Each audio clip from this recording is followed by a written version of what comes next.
Welcome back to another story on Infidelity Tales Lab. Before we begin, tell us, where in the world are you watching from? Now, let's dive into today's story. Chapter 1, The Setup. Jacob Silva had always been a man who solved problems with his mind, not his fists.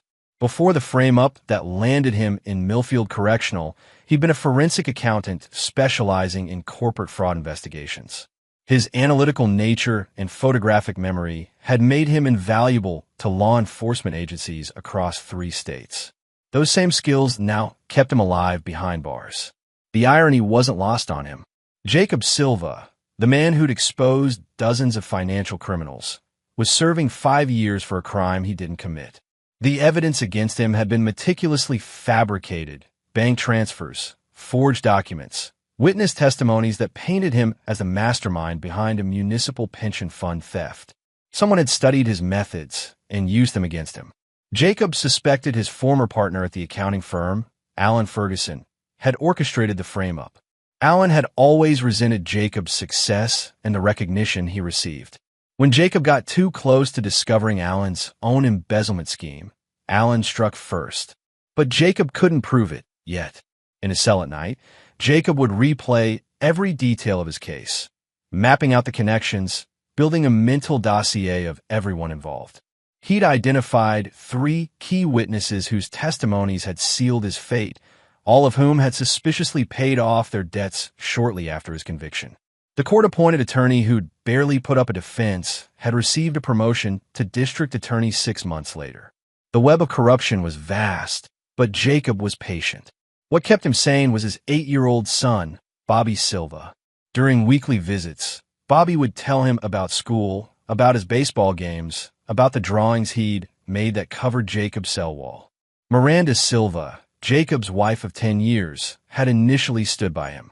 She believed in his innocence, mortgaged their house for legal fees, and promised to wait. But as months turned to years, her visits became less frequent. Jacob understood. The stigma of being married to a convicted felon was destroying her social life and career as a real estate agent. When she stopped bringing Bobby for visits, claiming it was too traumatic for a child, Jacob's heart broke. But he remained focused on his long-term goal: proving his innocence and exposing the truth. Jacob had cultivated relationships inside Millfield carefully. He helped inmates with legal paperwork, taught basic literacy, and most importantly, he listened.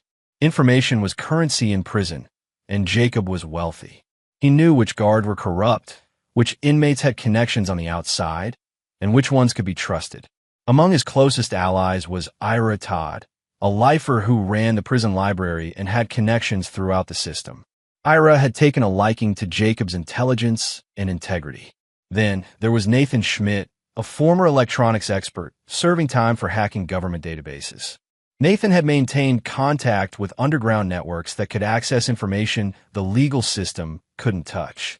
Through Nathan's connections, Jacob had been slowly gathering evidence to overturn his conviction. Bank security footage that had mysteriously disappeared during his trial was recovered from backup servers. Email communications between Alan Ferguson and the key witnesses were reconstructed from deleted files. Jacob was building an airtight case for his appeal. The plan was simple: serve his time quietly, gather evidence, and emerge with both his freedom and the evidence needed to destroy those who destroyed him. Jacob had already served 3 years of his 5-year sentence. In 18 months, he'd be out, vindicated, and ready to reclaim his life. He never imagined that Vincent Hathaway would force his hand. Chapter 2, The Predator. Vincent Hathaway was everything Jacob Silva was not: impulsive, violent, and utterly without conscience. At 35, Vincent had spent more years inside correctional facilities than out. His rap sheet read like a catalog of human depravity: domestic violence, aggravated assault, armed robbery, and sexual assault charges that had been plea bargained down to lesser offenses. Vincent possessed a predator's instinct for identifying vulnerability. He targeted single mothers, recently divorced women, and anyone desperate enough to overlook his past in exchange for companionship. His method was always the same: initial charm, gradual isolation from friends and family, followed by psychological and physical domination. Miranda Silva became his latest victim 6 months after she stopped visiting Jacob in prison. Vincent had approached her at a real estate office, posing as a client interested in an expensive property. He was handsome in a rough way, with the kind of dangerous charm that made some women ignore obvious red flags. He claimed to be a successful contractor, flush with cash from a big commercial project. The truth was far darker. Vincent had recently been released from a 2-year stint for aggravated assault against his previous girlfriend. He was living in a roach-infested efficiency apartment, surviving on disability payments he'd fraudulently obtained by claiming a back injury. The expensive watch and clothes were stolen, the construction business was a lie, and the charm was a carefully crafted mask. Miranda, lonely and struggling financially after Jacob's legal fees had drained their savings, was vulnerable to Vincent's attention. He love-bombed her with expensive gifts, bought with stolen credit cards, lavish dinners, paid for with bad checks, and promises of a future where she wouldn't have to worry about money. Vincent moved into Jacob's house within 2 months of meeting Miranda. He immediately began asserting control. Miranda's friends noticed bruises she explained away as clumsiness. Her sister Adrienne Knapp tried to warn her, but Vincent had already begun the isolation process, convincing Miranda that her family was jealous of their happiness. Bobby Silva became Vincent's primary target for psychological torture. The 8-year-old reminded Vincent daily of Jacob's existence, a challenge to his dominance over Miranda. Vincent's abuse was calculated and cruel. He would destroy Bobby's toys, claiming they were baby stuff, then force the child to thank him for toughening him up. When Bobby cried for his father, Vincent would mock him as weak and pathetic.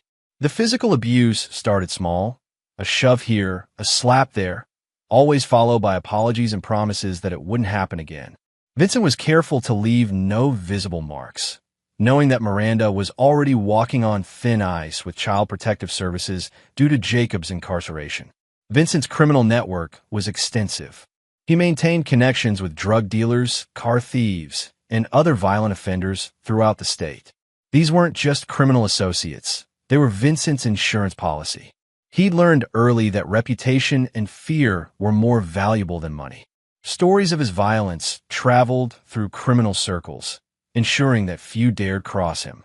What made Vincent particularly dangerous was his intelligence. Despite his violent nature, he was cunning enough to avoid serious consequences for most of his crimes. He knew how to manipulate the legal system, how to intimidate witnesses, and how to exploit the bureaucratic gaps that allowed predators like him to slip through cracks. Vincent had researched Jacob thoroughly, viewing him as both a rival and a threat. He knew about Jacob's accounting background, his pending appeal, and his reputation for methodical planning. In Vincent's mind, Jacob represented everything he despised: intelligence, integrity, and the kind of man women respected rather than feared. The decision to target Bobby wasn't random cruelty. It was strategic psychological warfare designed to break Jacob's spirit and ensure Miranda's complete dependence on Vincent. If Jacob ever got out of prison, Vincent wanted him to find a broken family that blamed him for their suffering. Vincent began documenting his abuse through photos and videos, not out of sadism, though he enjoyed reliving the moments, but as leverage. If Miranda ever tried to leave, or if Jacob ever threatened him, Vincent had evidence that could be twisted to make Jacob look like the real danger to his own family. The car trunk incident wasn't the first time Vincent had trapped Bobby in confined spaces. It was simply the escalation that would prove to be his fatal mistake. Vincent's arrogance had led him to underestimate the man he was tormenting. Jacob Silva wasn't just any prisoner. He was a man with resources, connections, and nothing left to lose. Chapter 3. The Breaking Point. The phone call came on a Tuesday morning during recreation time. Jacob was in the prison yard, going through his daily routine of calisthenics and mental exercises, when Ira Todd approached with a grim expression. "Silva, you got an emergency call. They're bringing you to the warden's office," Iris said quietly. "Whatever it is, keep your head. Don't let them see you break." Jacob's blood ran cold. Emergency calls in prison meant only one thing: someone was dead or dying. His mind immediately went to Bobby. He'd had nightmares about this moment, about being helpless behind bars while his son needed him. The walk to the warden's office felt endless. Jacob forced himself to breathe steadily, maintaining the calm facade that had kept him alive for 3 years. Warden Patricia Cooley was waiting with a prison phone in her hand, her expression unreadable. 5 minutes, Silva. Make it count, she said, handing him the receiver. Jacob. The voice was his sister-in-law, Adrian, but he'd never heard her sound so terrified. Jacob, you need to know what's happening. I've been trying to reach Miranda, but that monster won't let me talk to her. Adrian, slow down. What's wrong? Is Bobby okay?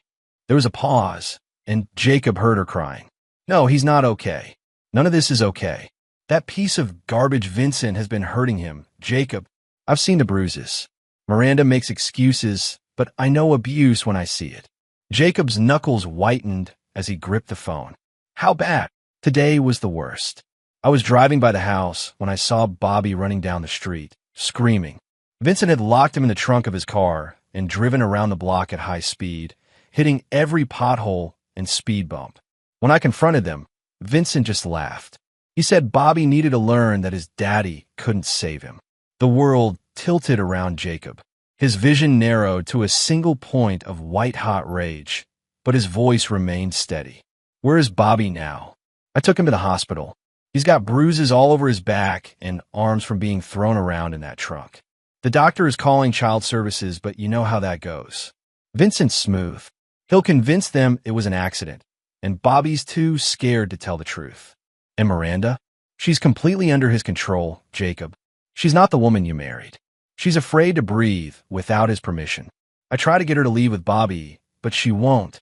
She says Vincent loves them, that he's just helping Bobby become a man. Jacob closed his eyes, processing the information with the analytical mind that had served him so well. Adrian, I need you to do something for me. There's a lawyer named Catherine Quinn in the city. Tell her Jacob Silva sent you. She's been working on my appeal.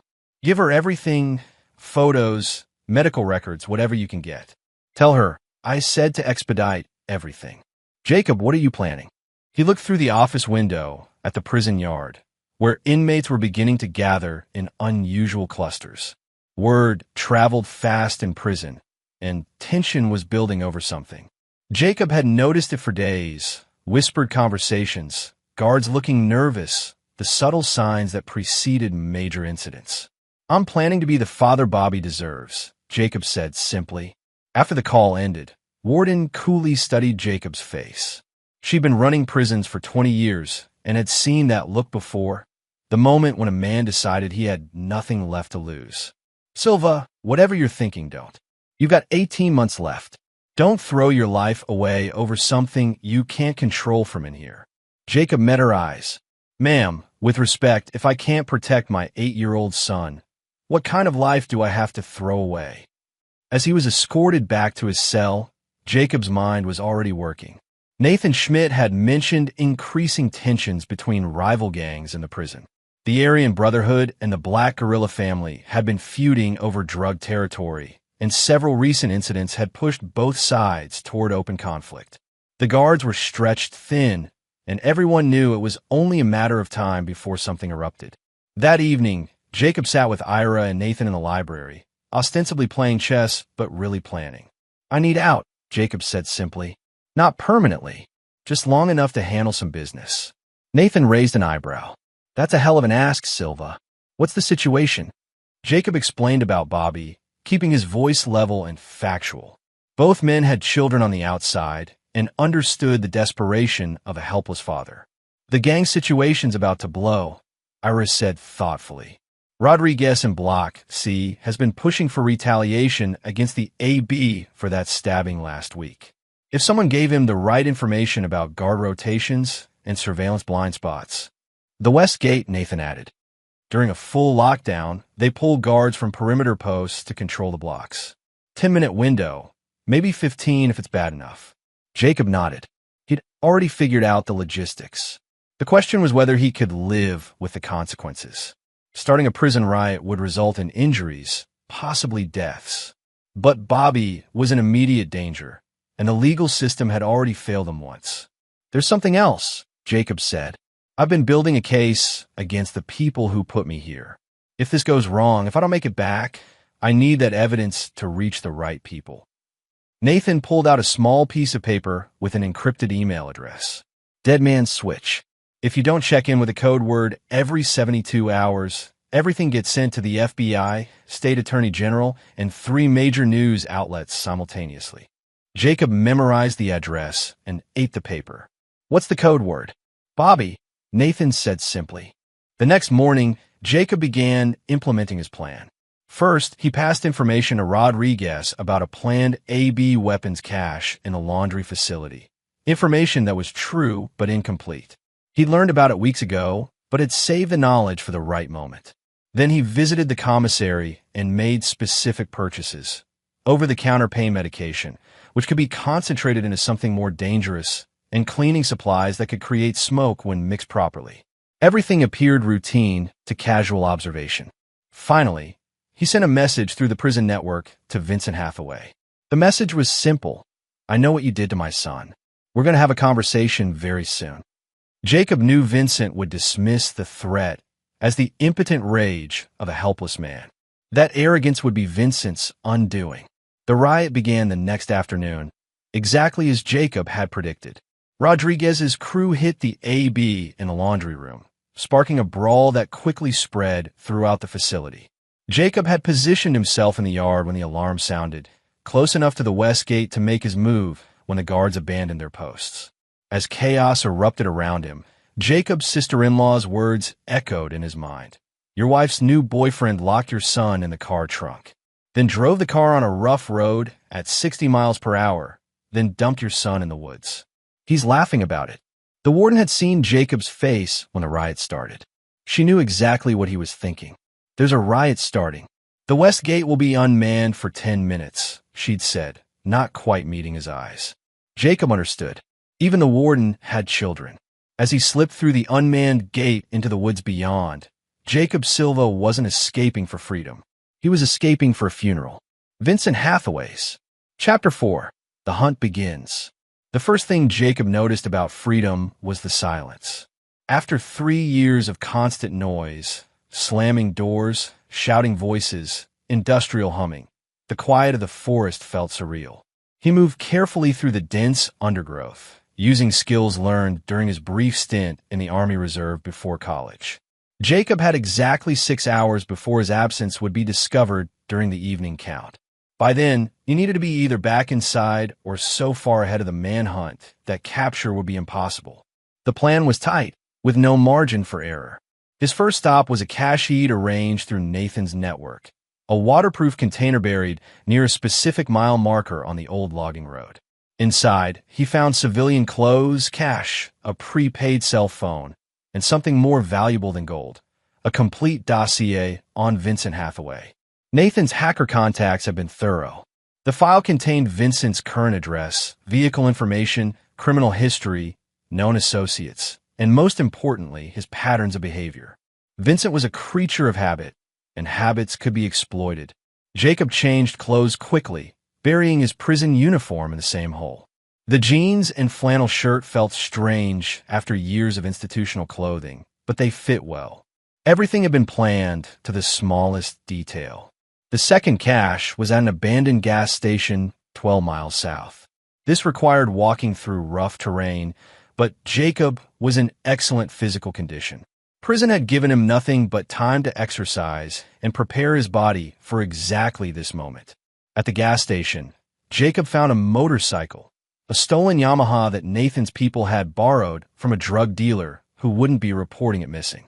The keys were hidden where specified, and the tank was full.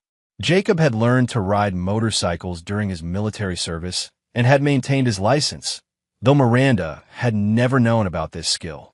The motorcycle gave Jacob speed and maneuverability that a car couldn't match. More importantly, it was harder to track and could access routes unavailable to four-wheeled vehicles. He had memorized a network of back roads, fire trails, and utility paths that would keep him invisible to law enforcement. His first objective was reconnaissance.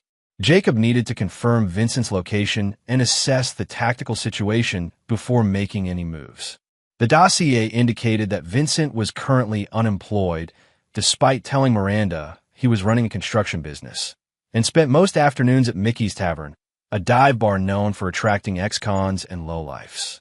Jacob positioned himself across the street from Mickey's, using a combination of shadow and parked cars for concealment. His forensic accounting training had taught him patience and observation skills that served him well now.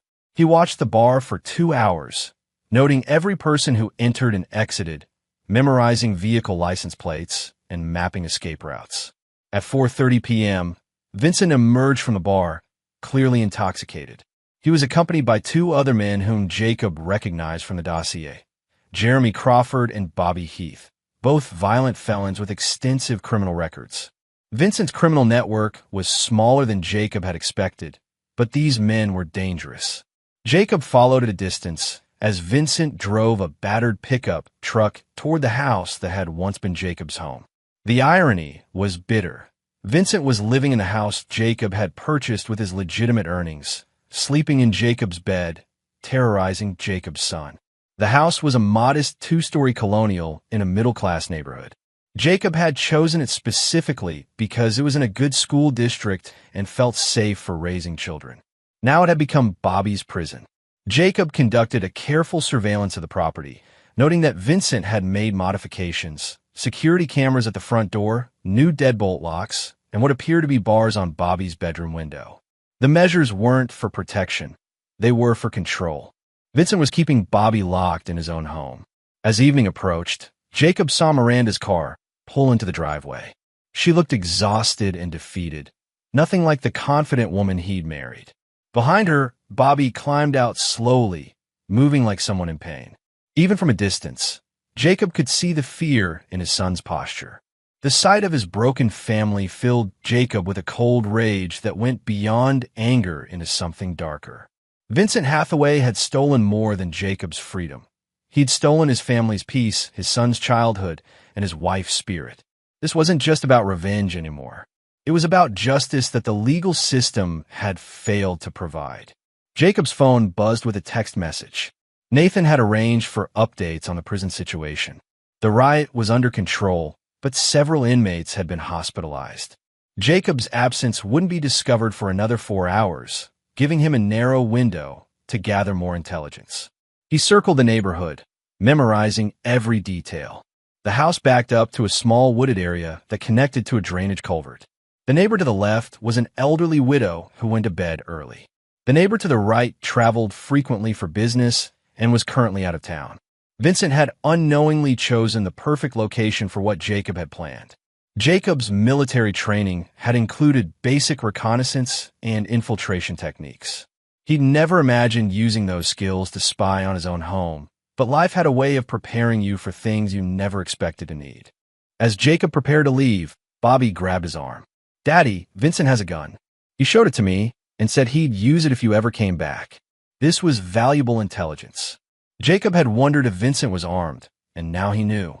It also explained Vincent's confidence. He thought he had the ultimate advantage in any confrontation with Jacob.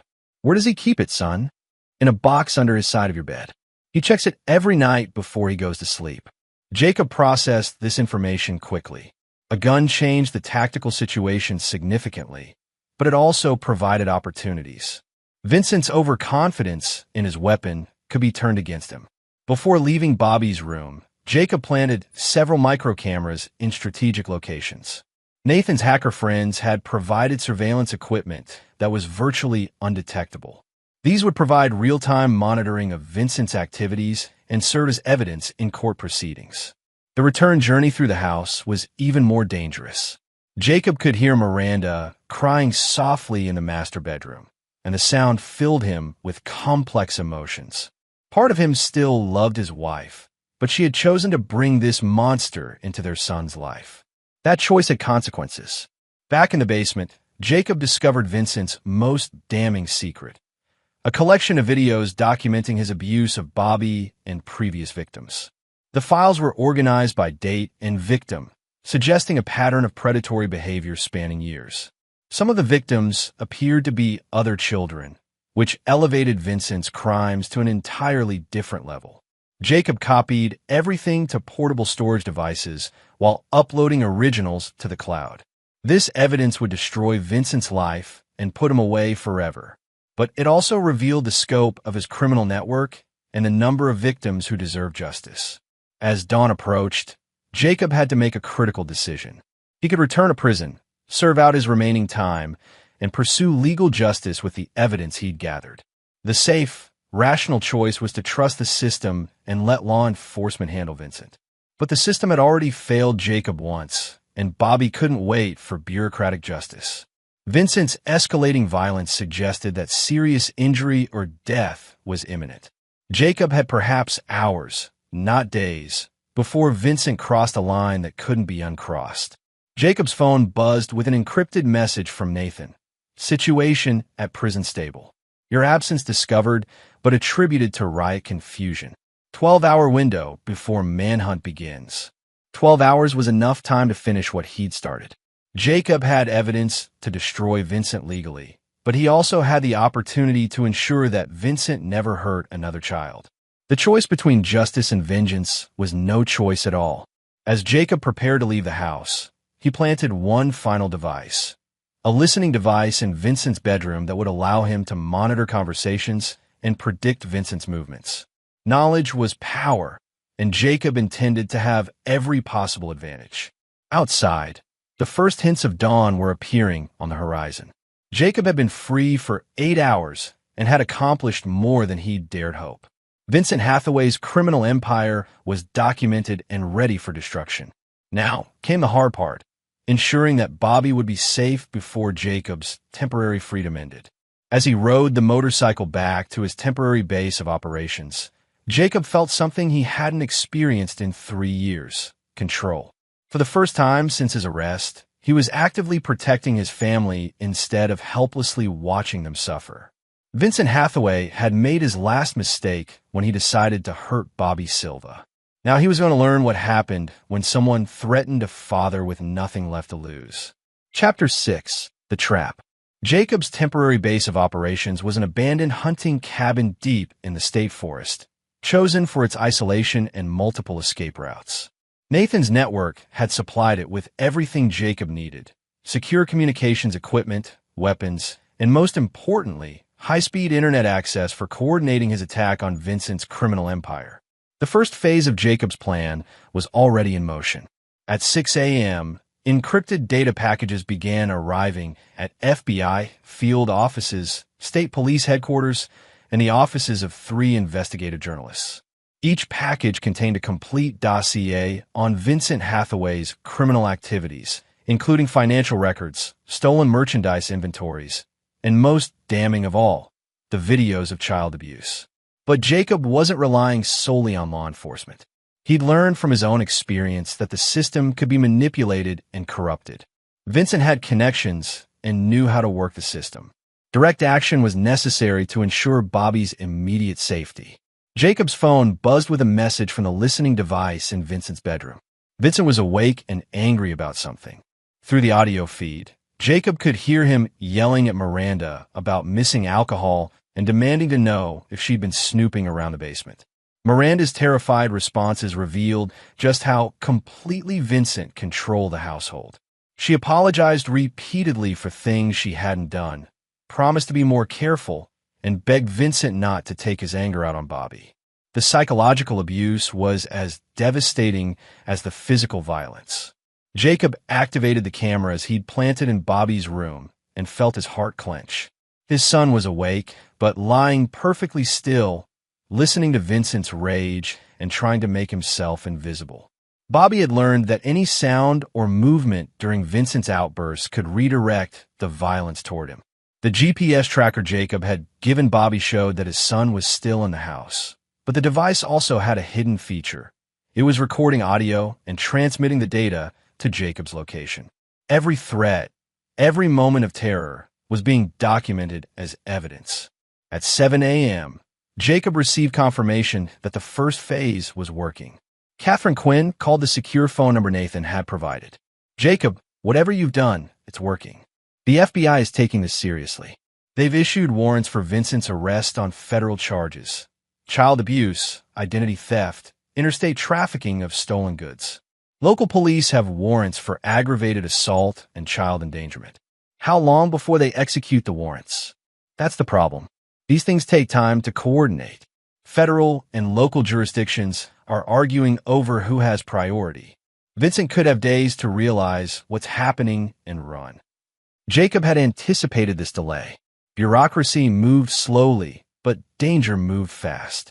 Catherine, I need you to do something. Contact Child Protective Services immediately. Use the emergency provisions to get Bobby removed from that house today.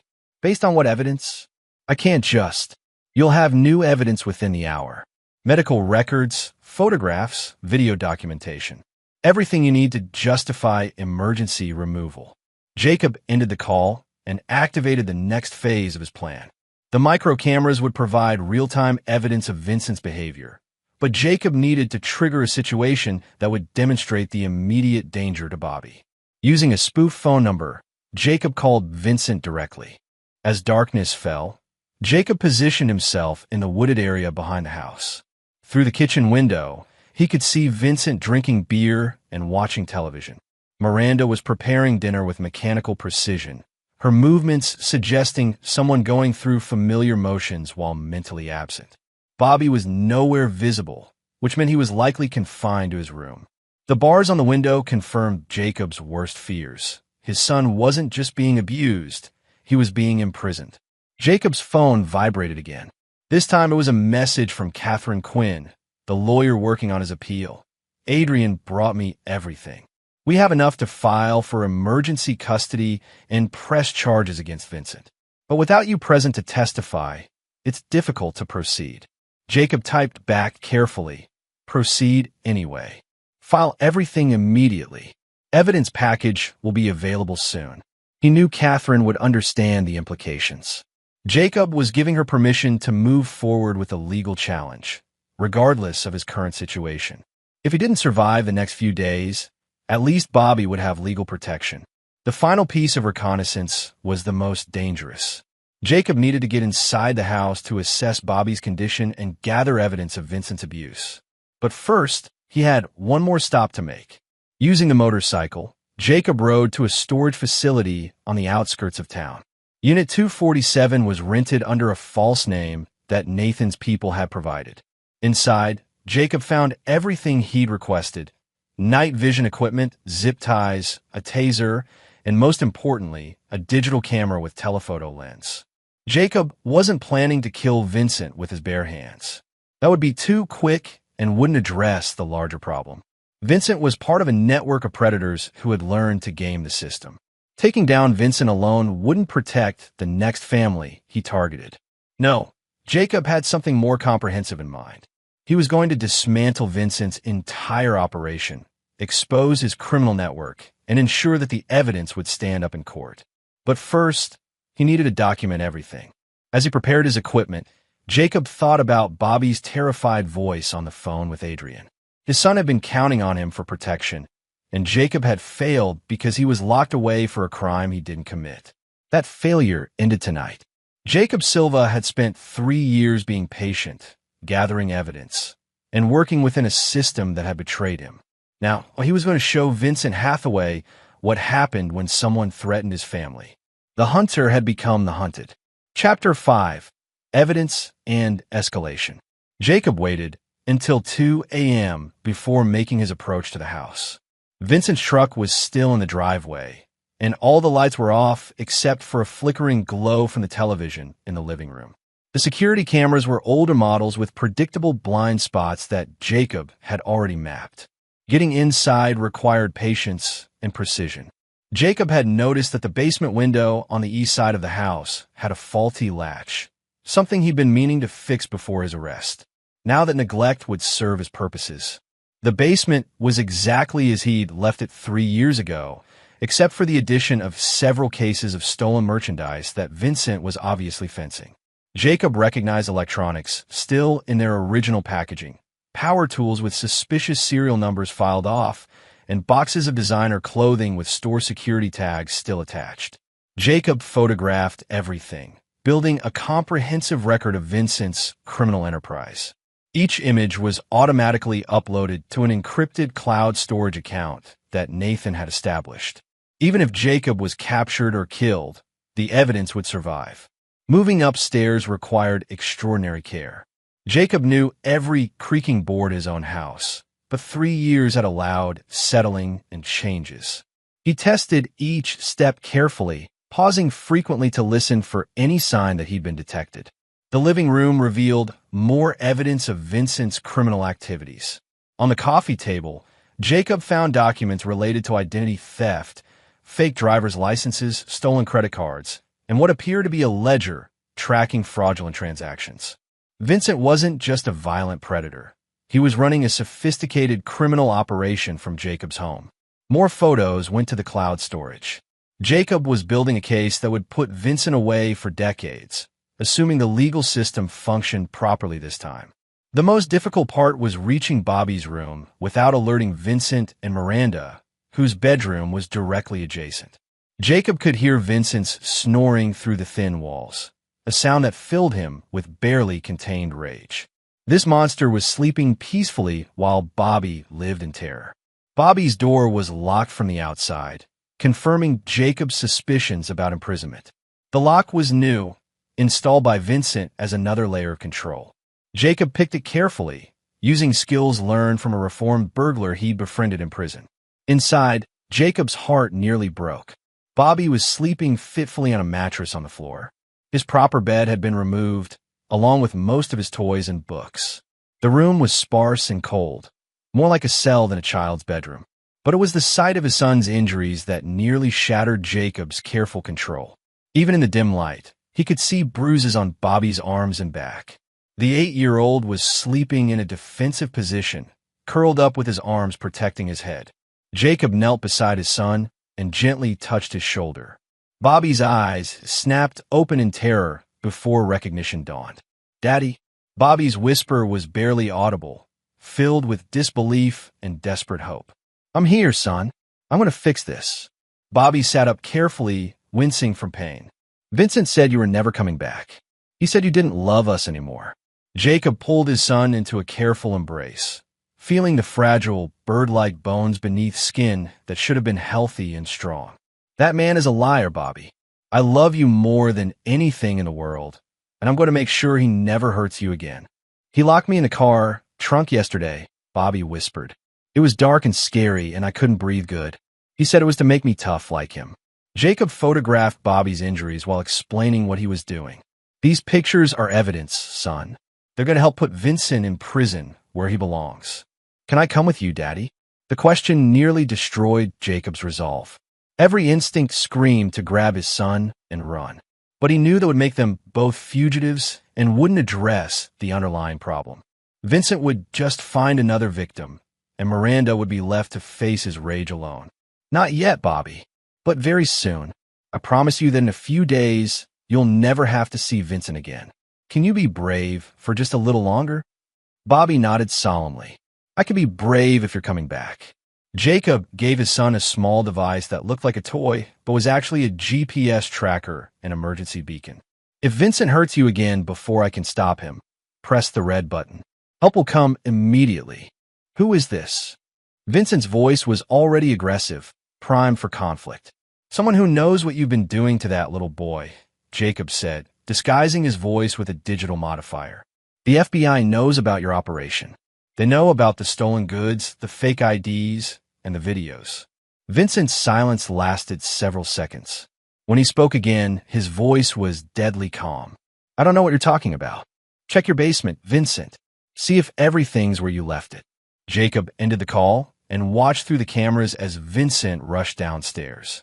The live feed showed Vincent discovering that his criminal merchandise had been photographed and some items had been moved. Vincent understood immediately that his operation had been compromised. What happened next confirmed Jacob's worst fears about Vincent's capacity for violence. Instead of fleeing or destroying evidence, Vincent's first instinct was to take out his rage on the most vulnerable target available. Through the audio feed, Jacob heard Vincent storming upstairs, kicking open Bobby's door and grabbing the child roughly. "Your father thinks he's smart?" Vincent's voice was filled with venom. "Let's see how smart he feels when he knows what happened to his precious son." Bobby's terrified, crying came through the audio feed clearly. Vincent was dragging him downstairs, probably toward the basement. Jacob knew with horrible certainty that Vincent intended to use Bobby as leverage, or worse, as a victim for his escalating rage. Jacob was already on the motorcycle before Vincent finished speaking. The cabin was 12 miles from the house, but Jacob knew every shortcut and back road. If he pushed the bike to its limits and took calculated risks, he could be there in 15 minutes. But 15 minutes might be too long. Jacob activated the emergency beacon function on Bobby's GPS tracker. This would alert Child Protective Services, local police, and Catherine Quinn simultaneously. Multiple agencies would respond, but their response time was unpredictable. As Jacob raced through the forest roads, he made a series of rapid phone calls. The first was to Ira Todd at the prison. "Ira, I need the network to do something. There's about to be a situation at my house. I need the emergency services response time slowed down just enough for me to get there first." "How long do you need?" 20 minutes. "Can you buy me that much time?" "Consider it done. False emergency calls will tie up dispatch. You'll have your window." The second call was to Nathan's hacker contacts. "I need a favor. Can you trigger every security alarm in a 6-block radius around this address? Police, fire, medical, everything at once. That's going to create chaos. That's the point. I need confusion and misdirection while I handle something." Jacob's plan was taking shape. By overwhelming emergency services with false alarms and conflicting calls, he would create enough confusion to buy time for a direct intervention. It was risky and probably illegal, but Bobby's life was worth any consequence. The final call was to Miranda's cell phone. When she answered, her voice was shaking with terror. "Jacob, how are you calling me?" Vincent said. "Miranda, listen to me very carefully. Take Bobby and get out of that house right now. Don't argue, don't pack anything. Just grab our son and run." "I can't. Vincent has Bobby. He says if I try to leave, he'll hurt him worse." Jacob's blood turned to ice. "Where are they?" "The basement. Vincent's talking crazy, saying someone's coming for him. He has his gun, Jacob. He's not making sense anymore." Jacob could hear shouting in the background, along with Bobby's crying. The situation was deteriorating rapidly. "Miranda, I'm coming. Keep Vincent talking. Keep him focused on you instead of Bobby. Help is coming, but I need you to buy me time. You're in prison." "How can you?" "I'm not in prison anymore. I'll be there in 10 minutes. As Jacob spoke, alarms began sounding throughout the neighborhood.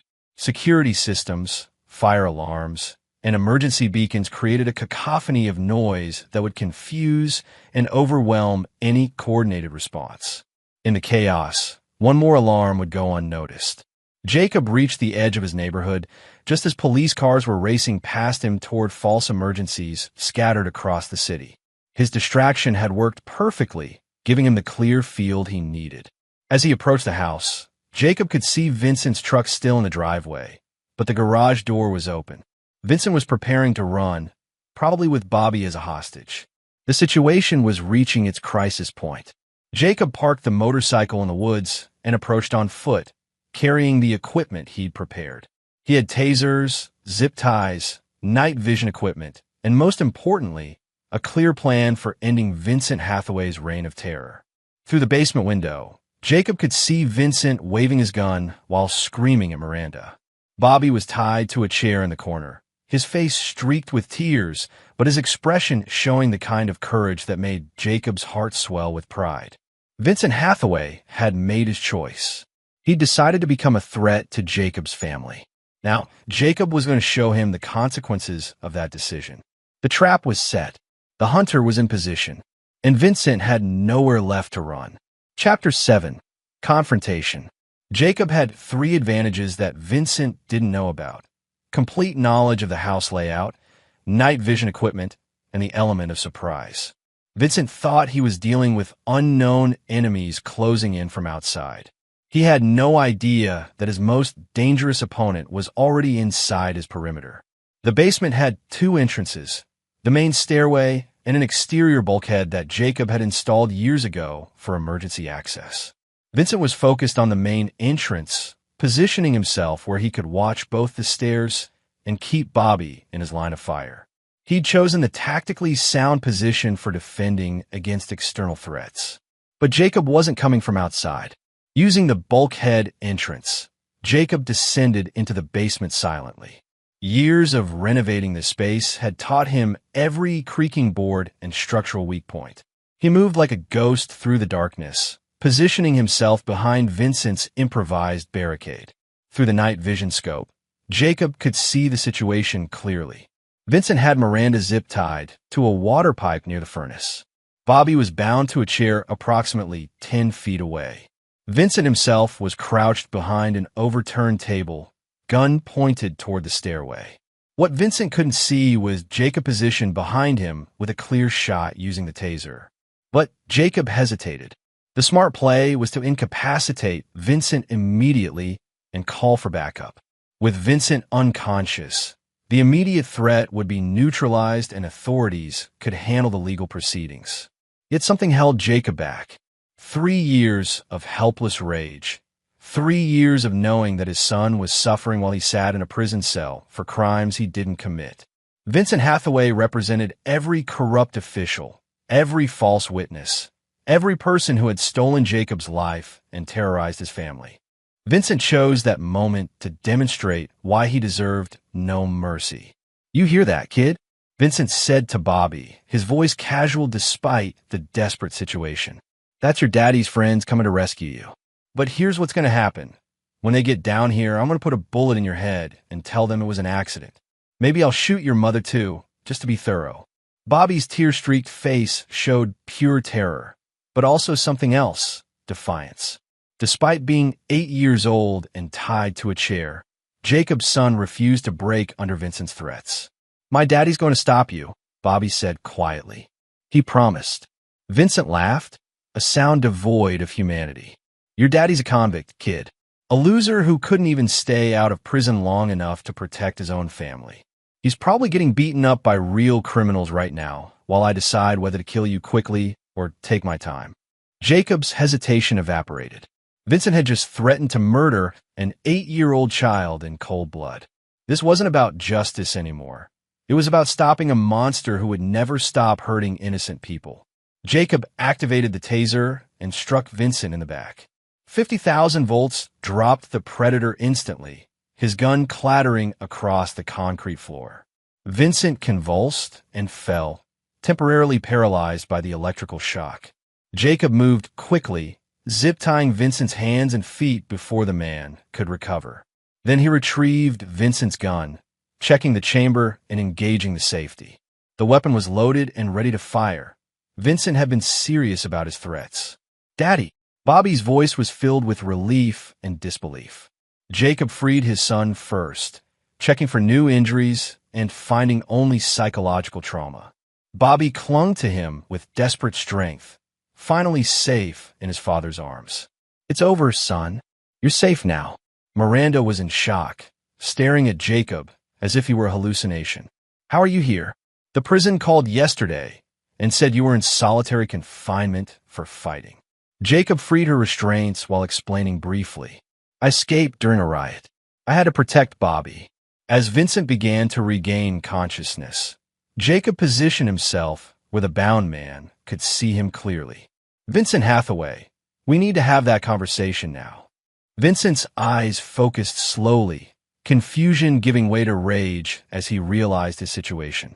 "You're dead, Silva. Will my friends find out what you did?" "Your friends are busy," Jacob interrupted. "Jeremy Crawford was arrested an hour ago on outstanding warrants. Bobby Heath is in federal custody for interstate transportation of stolen goods. Your entire network is being rolled up by law enforcement as we speak." Jacob pulled out a tablet showing federal booking photos and arrest records. Vincent's associates were indeed being systematically arrested based on the evidence Jacob had provided. "Ow!" Vincent's voice was smaller now, the reality of his situation sinking in. "You made a mistake when you hurt my son. You thought you were dealing with some helpless convict, but you forgot something important. I'm very good at finding hidden information. Every crime you've committed, every victim you've abused, every stolen item you've fenced. It's all documented and in the hands of federal investigators. Jacob showed Vincent photos from the man's own collection of abuse videos. Especially these. Child pornography carries federal sentences that make your previous convictions look like traffic tickets. Vincent's face went white as he understood the scope of the evidence against him. You can't prove I made those videos. I don't have to. Your fingerprints are on the camera equipment. Your DNA is on items found with the victims. And most damning of all, you were stupid enough to keep detailed records of your crimes. Jacob pulled out printouts of Vincent's own ledgers, showing dates, victim names, and activities. You documented everything, Vincent. You kept trophies. You created evidence that will put you away for the rest of your life. Miranda was listening to this exchange with growing horror. Vincent, what is he talking about? What videos? Vincent tried to salvage the situation. Miranda, he's lying. He's trying to turn you against me. None of this is real. Jacob showed Miranda one of the photographs from Vincent's collection. Bobby tied to a chair while Vincent held a knife to his throat. This was taken in your house 3 days ago, Miranda. Look at the timestamp. Miranda's hand flew to her mouth as she saw the image. Oh my God, Bobby, he did this to you. Bobby nodded solemnly. He said if I told anyone, he'd hurt you too. The betrayal in Miranda's eyes was complete. She defended Vincent, made excuses for his behavior, and allowed him access to her son. Now she understood the full extent of what she'd enabled. Vincent's facade crumbled as he realized he'd lost his last ally. Miranda, you don't understand. I love you. I was protecting Bobby, teaching him to be strong. By terrorizing him, Miranda's voice was rising. By putting him in car trunks and threatening to kill him. Jacob handed Miranda his phone. The police are on their way. The FBI is also coming. Vincent is going to spend the rest of his life in federal prison, but I need you to understand something. Miranda looked at him with a mixture of guilt and confusion. I'm going back to prison tonight, Jacob continued. My escape was temporary, just long enough to save Bobby. But you have to promise me that you'll never again allow someone like Vincent near our son. Jacob, I'm so sorry. I didn't know. You knew enough. You saw the bruises. You heard Bobby crying. You chose to believe Vincent's lies instead of protecting our child. Miranda began crying, the weight of her complicity finally hitting her. What can I do? How can I fix this? Testify against Vincent. Tell the truth about everything you witnessed. I'll put him away forever so he can't hurt any other children. Jacob heard sirens approaching, real ones this time, not the false alarms his network had generated. His temporary freedom was ending, but his mission was complete. Vincent made one last desperate attempt at manipulation. Silva, you think you've won? You're going back to prison as an escaped convict. They'll add years to your sentence.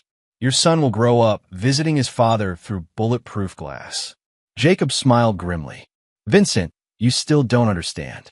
I have enough evidence to overturn my original conviction. The people who framed me are being arrested as we speak. I'll be out legally within 6 months. That's impossible. Alan Ferguson confessed this morning. Faced with evidence of his embezzlement scheme and your criminal network, he decided to cooperate with federal investigators. He's testifying against everyone involved in framing me. Jacob had saved this revelation for last. Vincent's operation had been connected to Alan's corruption through money laundering services. Taking down Vincent had exposed the entire conspiracy that had destroyed Jacob's life. As police entered the basement, Jacob placed his hands behind his head in the classic surrender position. Officers, I'm Jacob Silva. I'm surrendering voluntarily. The suspect is secured and disarmed.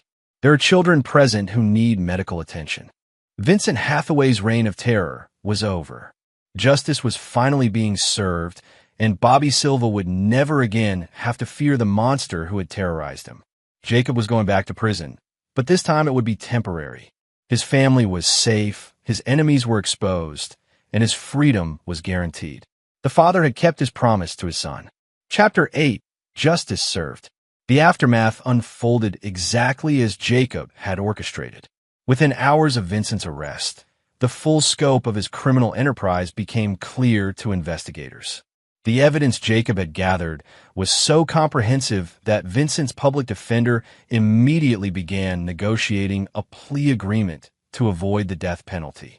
Jacob was processed as an escaped prisoner, but his status was complicated by the ongoing investigation into his original conviction. Catherine Quinn had filed emergency motions based on Alan Ferguson's confession and the evidence Nathan's network had provided. The media attention surrounding Vincent's arrest had also cast new light on Jacob's case. During his brief return to Millfield Correctional, Jacob found that his reputation had evolved. Word of his escape and successful rescue of his son had spread throughout the prison population. Even hardened criminals respected a father who would risk everything to protect his child. Warden Cooley called Jacob to her office on his third day back. "Silva, I'm going to speak plainly. What you did was illegal, dangerous, and should result in additional charges that would keep you here for years longer than your original sentence." Jacob nodded. "I understand, ma'am. However, the circumstances were extraordinary.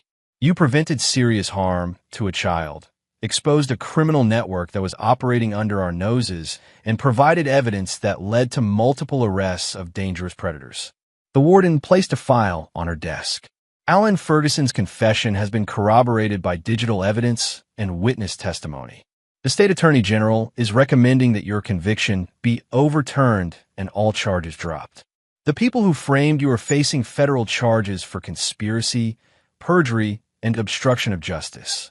Jacob felt a weight lifting from his shoulders that he'd carried for 3 years.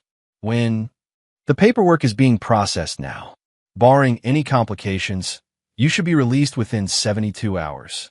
All charges dropped, record expunged, and the state will likely offer a substantial settlement for wrongful imprisonment."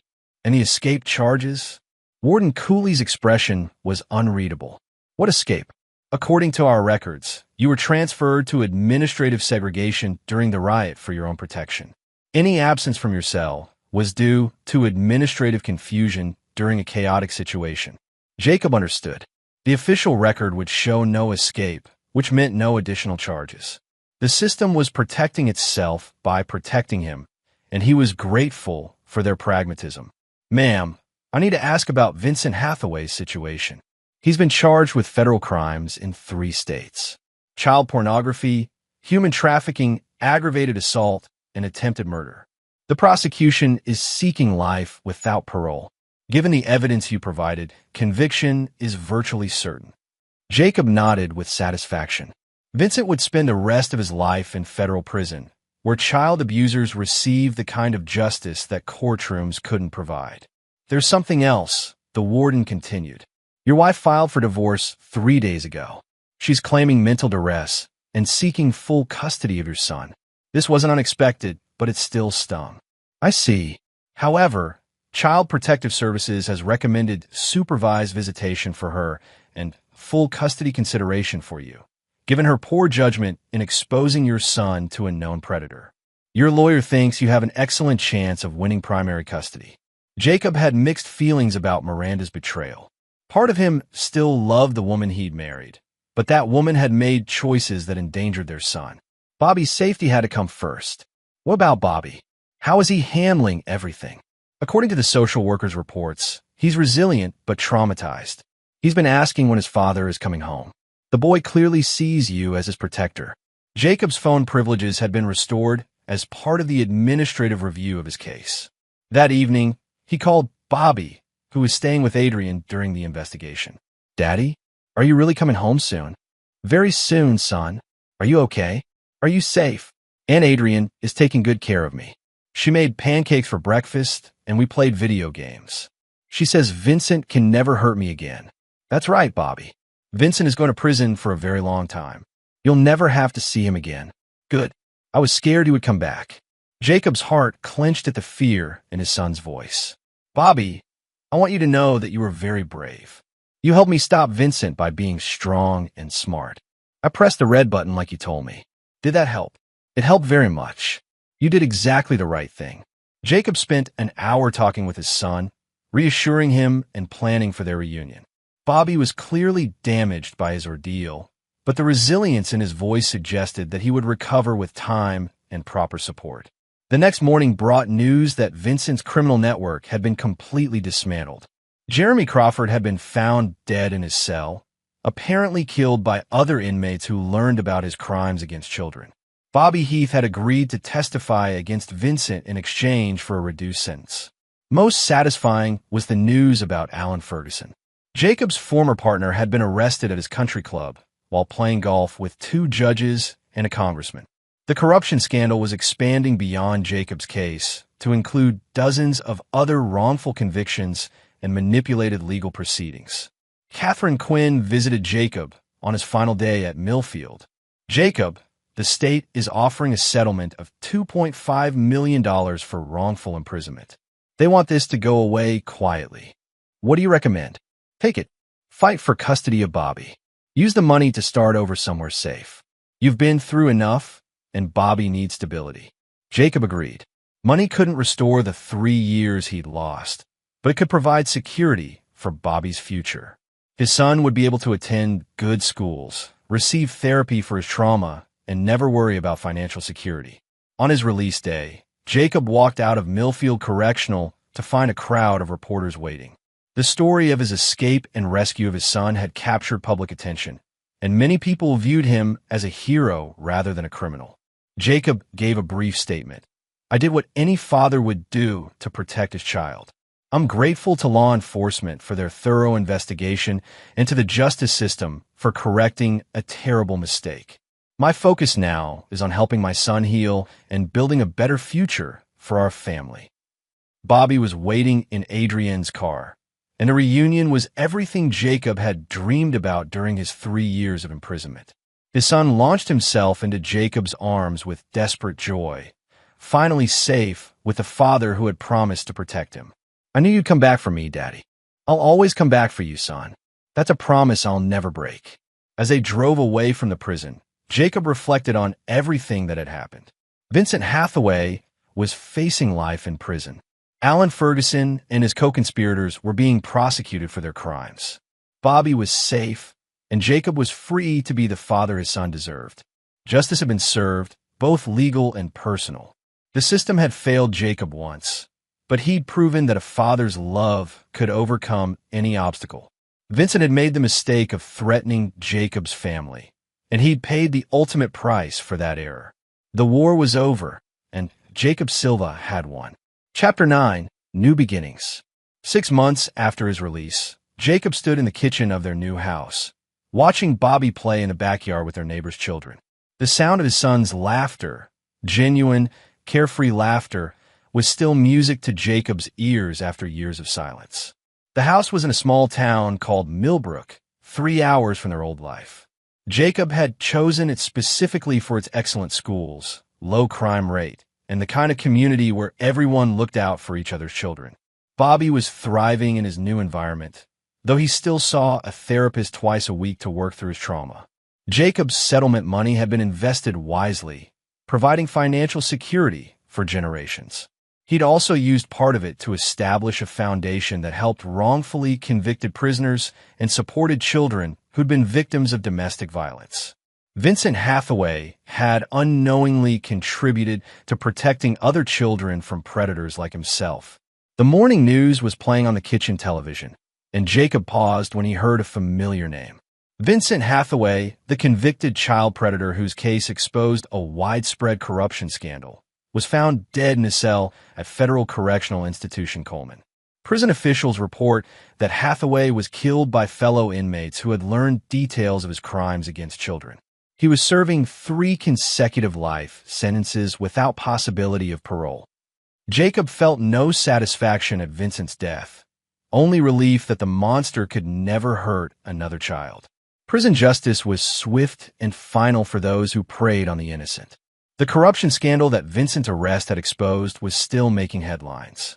Alan Ferguson had received a 20-year sentence for his role in multiple wrongful convictions. 2 judges had been impeached and removed from office. The congressman who'd been taking bribes had resigned in disgrace. Most importantly for Jacob, 17 other wrongfully convicted prisoners had been exonerated based on evidence of corruption in their cases. The foundation Jacob had established was helping them rebuild their lives and seek justice for the years they'd lost. Bobby ran inside, sweaty and happy from playing outside. "Dad, can Tommy come over for dinner?" His mom said it's okay if you say yes. "Of course, son. I'll call his mother and arrange it." Bobby had stopped calling him Daddy a few months ago, declaring that he was too old for baby names. Jacob missed it, but respected his son's growing independence. Bobby was becoming confident and strong, no longer the terrified child who'd cowered in Vincent's presence. The therapy was working. Dr. Sarah Morrison had explained that children were remarkably resilient when given proper support and stability. Bobby still had nightmares occasionally, but they were becoming less frequent. He'd learned to express his feelings in healthy ways and was developing the emotional tools he'd need for the rest of his life.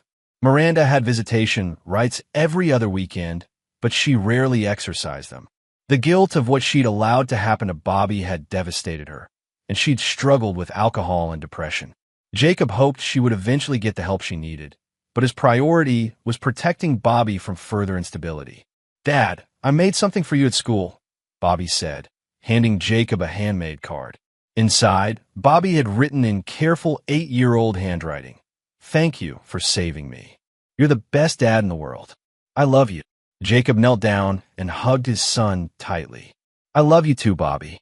More than you'll ever know." "I know, Dad. That's why you came to get me." Jacob's phone rang, interrupting the moment. It was Catherine Quinn calling with updates on the Foundation's work. "Jacob, we got good news. The Peterson case in Michigan. The evidence we provided has led to charges being dropped.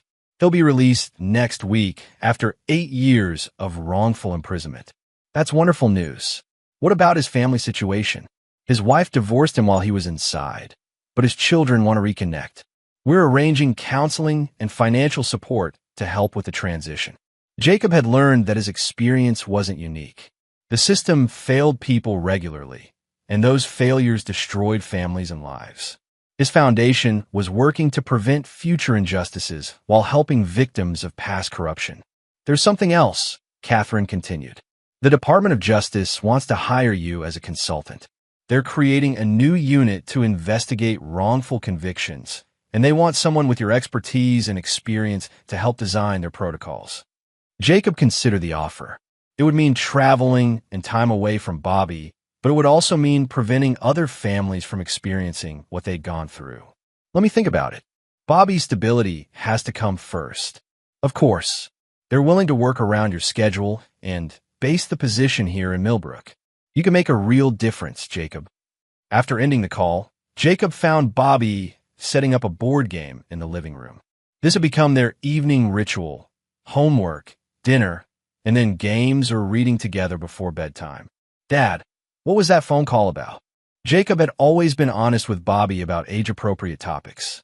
"Some people want me to help them fix problems with the justice system, to make sure that what happened to us doesn't happen to other families." Bobby considered this seriously. "You mean help other kids like me?" "Exactly like that. I think you should do it. Other kids need their dads to come home too." Jacob smiled at his son's wisdom. Bobby had experienced trauma that no child should endure, but he'd also learned empathy and compassion that many adults never developed. "You're right, son. I think I will." As they played their game, Jacob reflected on the journey that had brought them to this point. 3 years ago, he'd been a man who believed in rules, systems, and institutional justice. Vincent Hathaway had taught him that sometimes those systems failed, and sometimes a father had to take matters into his own hands. Jacob had paid a price for his choices: 3 years of imprisonment, a destroyed marriage, and trauma that would affect his family forever. But he'd also learned something valuable. Love was stronger than any system, and a father's duty to protect his children transcended any law or regulation. "Dad," Bobby looked up from the game board. "Do you ever think about Vincent?" Jacob paused, considering his answer carefully. "Sometimes." "Do you?" "Sometimes I have dreams about him. But Dr. Morrison says that's normal and it'll get better." She's right. "And remember, Vincent can never hurt you again. He's gone forever." "I know, and I know you'll always protect me." "That's a promise, son." As they finished their game and prepared for bedtime, Jacob thought about the future. Bobby would grow up knowing that his father had fought for him when it mattered most. The boy would carry that knowledge with him throughout his life, understanding that love sometimes required difficult choices. Vincent Hathaway had set out to destroy Jacob's family. Instead, he'd made them stronger. Jacob and Bobby had survived their ordeal together, and their bond was unbreakable. The foundation would help other families survive similar trials. The consulting work with the Department of Justice would help prevent future injustices. And most importantly, Bobby Silva would grow up safe, loved, and confident. Jacob tucked his son into bed and kissed his forehead. "Sweet dreams, Bobby." "Good night, Dad. I love you." "I love you too, son." As Jacob turned out the lights and headed to his own room, he felt something he hadn't experienced in years: peace. The war was over, justice had been served, and his family was whole again. Vincent Hathaway had learned too late that some bonds couldn't be broken by threats or violence. A father's love for his child was stronger than any prison, more dangerous than any weapon, and more enduring than any criminal's reign of terror. Jacob Silva had kept his promise to his son, and that was all that mattered. In the quiet of their new home, father and son slept safely, knowing that the monsters were gone and tomorrow would bring new possibilities for their healing family. The end of one nightmare had become the beginning of a new dream. And there you have it. Another story comes to an end. What did you think? I'd love to hear your thoughts in the comments below. If you enjoy this story, consider joining our community by subscribing. It means the world to us. For more stories like this one, check out the recommended videos on screen. And I'll see you there.